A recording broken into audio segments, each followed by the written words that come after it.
Okay, let's dive into something pretty powerful today. We're looking at a devotional called God's Grace Heals Relationships. Mm-hmm. And it zeroes in on Jacob and Esau. Remember that story from Genesis? I mean, talk about a rough history. Yes. Years of deceit, fear. It seems completely broken. So the big question this devotional tackles is, how on earth did they get from that kind of deep-seated hatred to reconciliation? It feels almost unbelievable. It really does. And what this devotional, I think, uniquely points out is that this peace, this reunion, it wasn't something either of them achieved or, earned. The author makes a strong case that Esau's reaction running to embrace Jacob instead of, getting revenge, it just doesn't track with human nature. It specifically says it doesn't make sense apart from a supernatural intervention. It really highlights how improbable it was. Mm-hmm. And that improbability is kind of the evidence of God working there. It shows how grace just enters the picture, softens hearts, heals wounds in ways we wouldn't expect. Yeah, when you think about the history there, the stolen birthright, Jacob running for his life, Mm-hmm. It's intense. For Jacob to go back, probably expecting the worst, and then Esau meets him with, open arms. It's stunning. So when the devotional mentions God working behind the scenes, does it give us any insight into how that actually happens? Like, was it a sudden thing for Esau or more gradual? That's a great question. The devotional frames grace less as just forgiveness and more as this active, almost disruptive force. It kind of shatters our usual expectations. It's not presented as a slow negotiation between them. It's more like a preemptive spiritual move. Hearts being softened before they even meet. And that's really lesson one for us here. God softens hearts. The idea is God was clearing the way, emotionally, preparing them both, making something that looked impossible suddenly, possible. It suggests the first step often isn't ours, but his preparation. That's a really key point. It's not just about trying harder ourselves.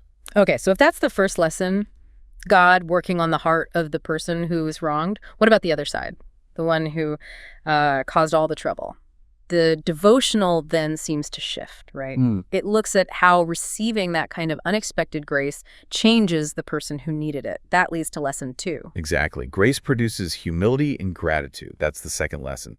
The study argues really powerfully that Jacob's reaction to Esau's kindness wasn't just, phew, I dodged a bullet. It was deeper. A real recognition of God's undeserved favor towards him reflected in Esau's actions. He saw Esau's mercy and saw God's grace in it. Ah, okay. And the text shows this understanding then led Jacob to act differently, to humble himself, to give generously, not from guilt, but genuine gratitude. A huge change from the old Jacob. And that's where it really connects this ancient story to us today, isn't it? Does the devotional unpack the practical changes Jacob had to make, things we can learn for our relationships? Oh, absolutely. It stresses that when we really get how much God has forgiven us, it just shifts our whole perspective. It has to. It says something like, grace doesn't just change our hearts, it changes how we treat people. That's critical. It breaks down our pride. Yeah. The author then directly challenges us. It frees us to forgive freely. It encourages us to be generous with your words, your time, and your love because God has been generous to you.